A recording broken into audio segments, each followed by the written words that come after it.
Hello and welcome to Rajya Sabha Television. You're watching The Big Picture with me, Frank Pereira. Manipur has turned into a land of turmoil with a multiplicity of issues like economic blockade, militancy, fake encounters, Armed Forces Special Powers Act and territorial integrity, keeping the state restless. In this northeastern state that votes for its new assembly in two phases on the 4th and 8th of March, the democratic exercise is not just a 5-yearly ritual, but a kit for survival, a hope that may usher in some semblance of normalcy. The state that has now clearly been divided into plains and hills, with Meiteis dominating the former and Nagas calling the shots in the latter, Manipur is increasingly finding it hard to represent itself as a united entity. While the Congress is trying to cash in on development done by the party to retain power in the state, on the other hand, the BJP, after recently bagging the Assam polls, is leaving no stone unturned to turn the state saffron. On this edition of The Big Picture, we'll take a look at the key issues for the upcoming polls in Manipur. Joining me on the program today are Balmiki Prasad Singh, former governor of Sikkim, Deepak Diwan, executive editor of the Northeast Sun, Serom Rojesh, research scholar at the Delhi School of Economics, and on the phone line we'll be joined from Guwahati by Pradip, Phanjoubam, editor, Imphal Free Press. But first, let's go across to our correspondent Akhilesh, Suman, to get a ground report from Manipur. Akhilesh, Suman, you know, I just discussed several of the problems that Manipur has been facing, the 93-day-old blockade as well, and that issue still remains between, the two communities there. So as far as free and fair polls are concerned, what is the Election Commission doing, and can the Election Commission ensure that free and fair polls happen in Manipur this time around?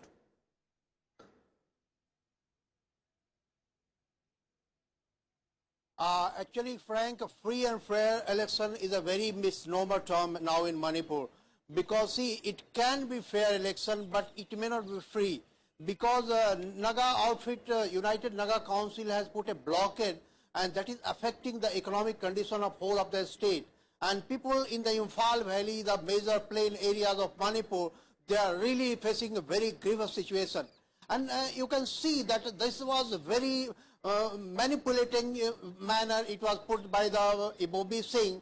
When he was facing the anti-incumbency of 3 terms, he all of a sudden announced creation of 7 new districts.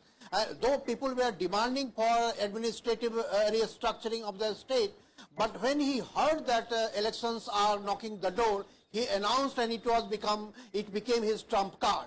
And now there is extreme polarization in the whole state among Nagas and also among non-Nagas. So since Nagas have put a blockade, rest of the communities in Manipur are feeling themselves against Nagas, and now Ibobi Singh, the chief minister who is from Congress party, he is feeling that he will get the benefit of the whole anti-Naga sentiment.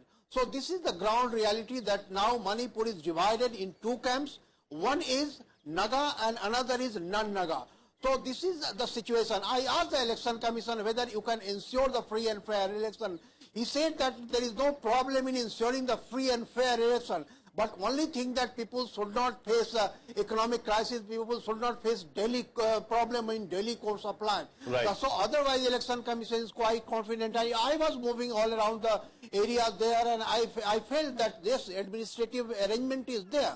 But it will be interesting to see that when elections are coming nearby, then how Naga people are reacting, how Naga outfits are reacting, because people are feeling that the United Naga Council is associated with NSC and IM, and they also feel somehow or other there is a sense and there is a feeling that BJP is supporting NSC and IM, and that is why there is polarization not in favor of BJP also. So this is going to be very interesting polarization in the whole Manipur state, and it will be time will tell that how it turns up.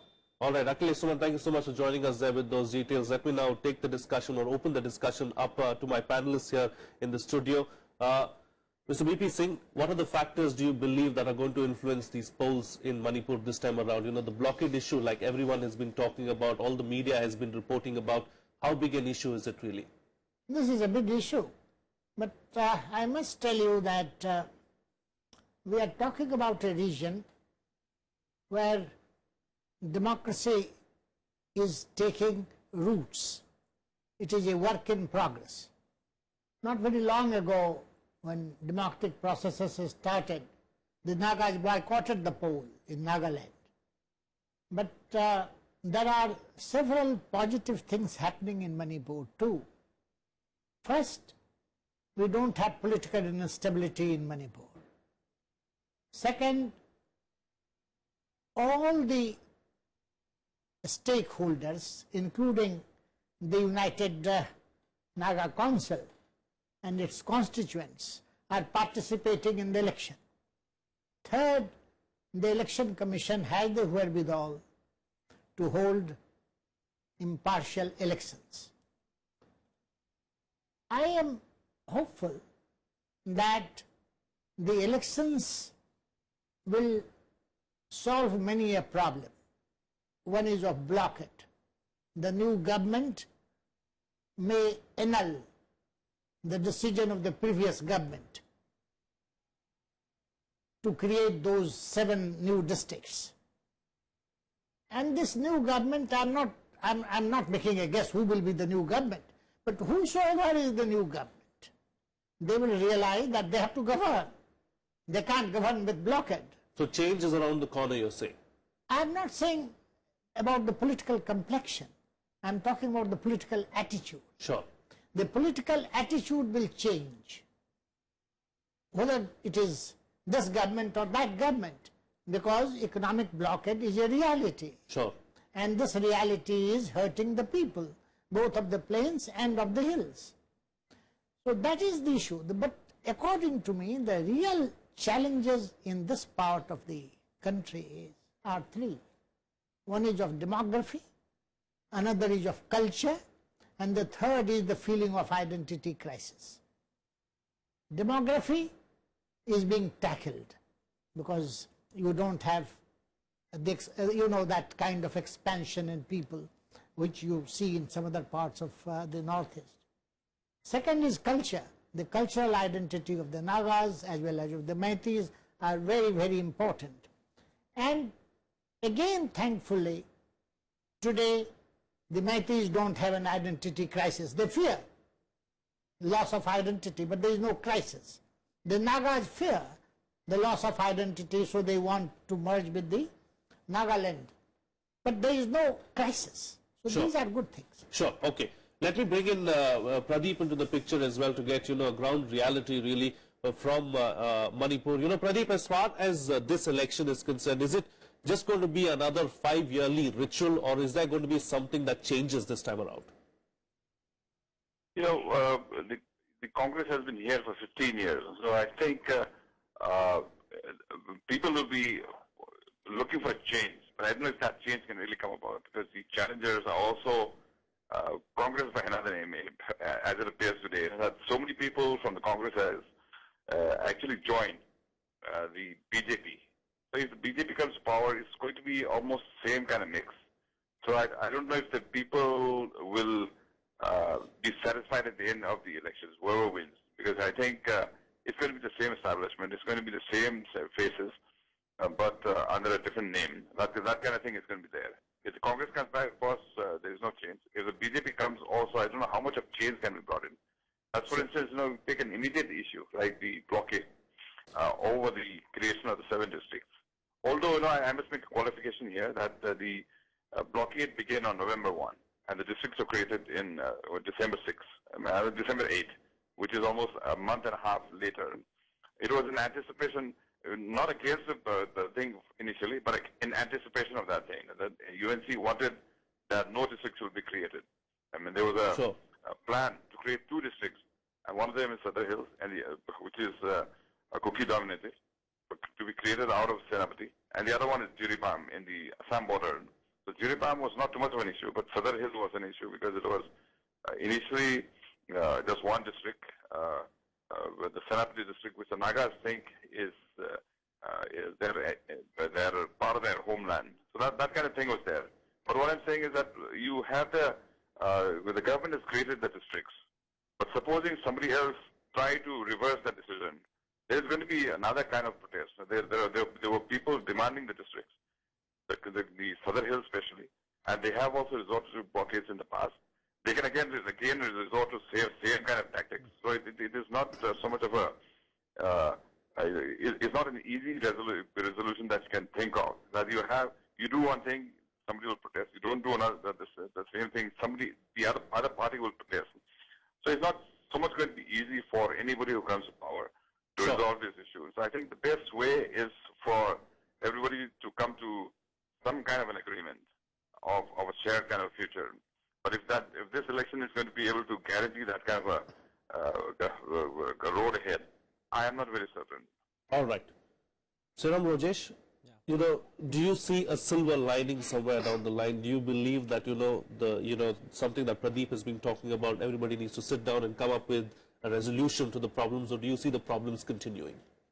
I think that is the only way that, one can continue, politics in Manipur, because Manipur is a place of, like 37 communities and 3 dominant communities like the Kukis, Nagas and Meiteis, and around 8% belong to the plain, and 92% is the hill area. So one cannot rule, by force. So I think even if development is concerned, so one has to need a lot of agreement between the communities, and people have to be involved. I mean, that is one. That's the premise. Agreement is the only way, and because you cannot even open the road by force, using force. So that's one thing. Another thing is like one very upset thing is that the election is more important than the life of the people. That's how the attitude is. In fact, all the political parties, including the National Party, the BJP and Congress, they wanted to take profit out of this conflict, and they are not serious about what is happening right now. That's a very unfortunate thing. And again, as far as the blockade is concerned, this situation has actually forced the people to rethink about the life of the Manipur. If you, for example, like Manipur became part of India in 1949, after the annexation, but at that point of time, Manipur lived with their own resources. So it was only after the post-independent India in the last 60 years that the Manipur has been created totally dependent on the product which is imported from other part of India and as well as other part of the country.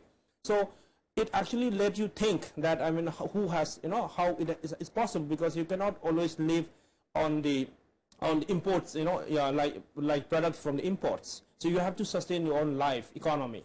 And blockade has, brought your real status of your life.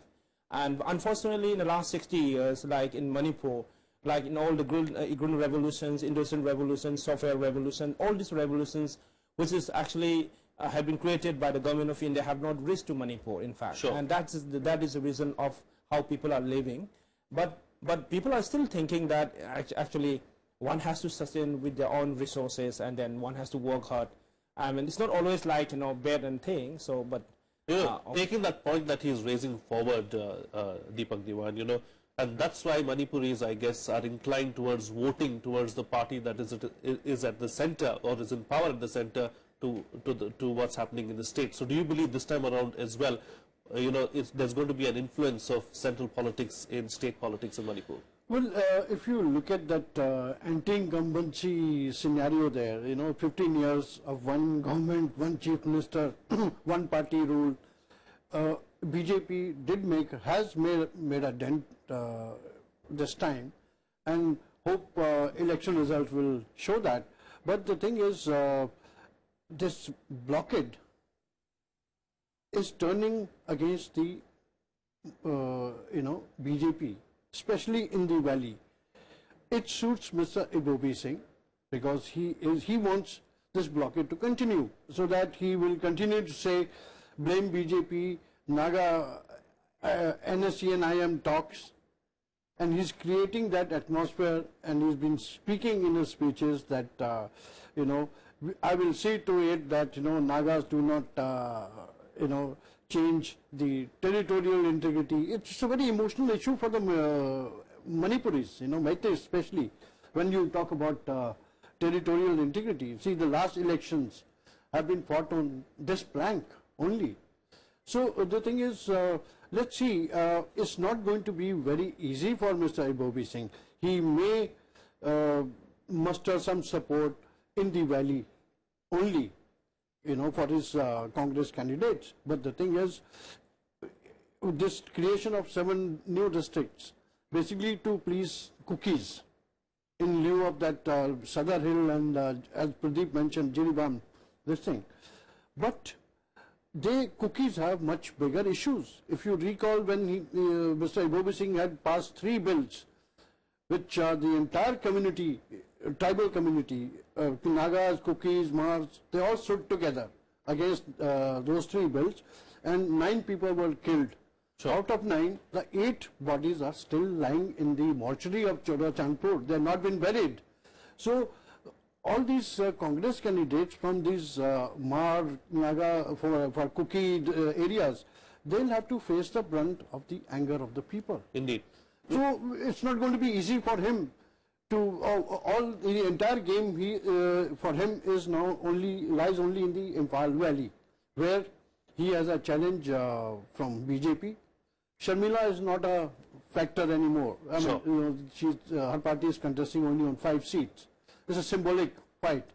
But another party which is entrant this time in Manipur in a proper way is the NPP, which is concentrating in the Kuki Mar areas. Indeed. You know, the Conrad Sangma's party.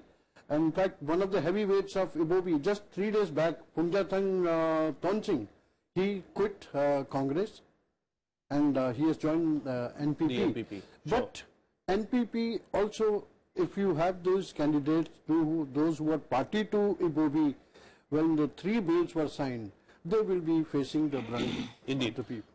Mr. VP Singh, you know, taking the issue of the territorial integrity forward, you know, states like Arunachal Pradesh, Mizoram, Nagaland and all of that have the inner line permit system in place. This is a demand of the Manipuris for a long time now. Is it a valid demand? I must tell you that, you know, with great difficulty in 1971-72, we could reorganize the northeastern states. Now, in the normal course of things, if you have, when you have a history of more than 200 tribes, different dialects and languages, and ways of living, you must, as a democratic society, must have understanding that we will not reorganize for at least 100 years. So this talk of reorganization that keeps happening in Assam, it keeps happening in other parts of the northeast. The center also sometimes encourages that. 100 years is not too long a period. Similarly, when you are going to have elections, you can't create districts. If you had to create it, you should have created it earlier. Yeah. And there should have been, as it has been emphasized here, dialogue among the stakeholders. The real objective has to be peace and development, but through dialogue.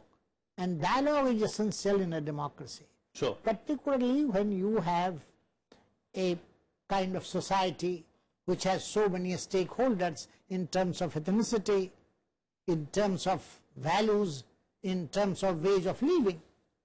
Now, I would believe, I don't think, in my view, my only fear is that elections must not lead to political instability. Indeed. Change is, change is another matter. What Manipur needs tomorrow, I mean 11th of March, is a stable political system. Sure, that's a very valid point. Any political party, any group of political party. And that should be in a position to take a look at some of the pressing issues which you have highlighted, like economic blockade, like employment opportunities, education opportunities, and things of that nature. So this is what I'm looking for. Sure. Serom, you wanted to make a point. Yeah, in case of Manipur, one should know one thing is like, for example, you know, the confidence of the communities between the Manipuri communities, both, you know, including Kukis and Nagas and Maiti, are very important. But unfortunately, the government of India is playing a game on this, like the divide and rule politics, in this part of the world. And that is how, like, for example, say let me take you an example like the framework agreement. Like, so government of India and NSNI have a framework agreement, but people don't know what it's all about. But even the Mr. Muiva is from Manipur, and he's a very much part of Manipur. And then I think the stakeholder of the Manipuri government should be part of the process, but they have not even actually brought the, all those knowledge between the people, and that has created a mistrust between the community, because there's a mistrust of the central governments towards by the people. Like they actually in 2001 also they tried to create confusion between community after the ceasefire extension again. So it's like in order to bring confidence between the communities, government of India should stop the divide and rule politics. Sure. To get what is there in everywhere. So that's what I just want to put it out. Sure. Pradip, is there a sense of mistrust among the people, as Serom is pointing out? Is there a sense of among the people that there is no inclusiveness? Yeah, I would agree with that, and also I would. It's a problematic issue in a sense that the earlier argument about the stakeholders, and I see here a failure of the democratic process to actually sublimate those stakeholding. The assembly discussing something. Assembly is supposed to be the representative body of all the states in the state, whichever state. Sure. And what is discussed in the assembly is supposed to be all those stakes being discussed and a consensus reached. So if the assembly decides something, and you still insist on stakeholders, other stakeholders, the political bodies which are not in the formal kind of politics, as for instance, the blockade being done by the UNC, or the Maina Pairis amongst the Métis, do you have to be going back to them always to discuss your state policies? When you have the elections, then the elections will have no meaning at all. You have the assembly where you elect MLAs. What is the meaning of that if you have to be going back to, okay, the individual MLAs can do that. Should we do this? If we have to do it, we block it in the assembly or use the mechanism which is available to the democratic process. But if you say something happens in assembly and then you go hold a blockade or you burn assembly building or you do something else on the streets to say that we are also stakeholders, I think there has to be some limit where you say either you express that energy, that resentment in the electoral process. You don't vote for the person who will not speak for you in the assembly or in the parliament. Otherwise, it's going to be haywire. It's just going to be chaos if you just keep saying that my stake is not represented in the parliament or assembly. Somewhere we have to agree that if even if my own MLA, the people that I voted, haven't come to power, there is the democracy is a mechanism by which that person who wins, in spite of your having not voted for you, will have to act in your interest, and you have to trust him somehow. And maybe you haven't better your own. Okay. I'm running out of time, so I'd like to get a quick comment from Deepak Diwan as well. Finally, what's the way forward, and can we expect things to get better anytime in the near future? Well, right now the Manipur is in a mess, as we all know.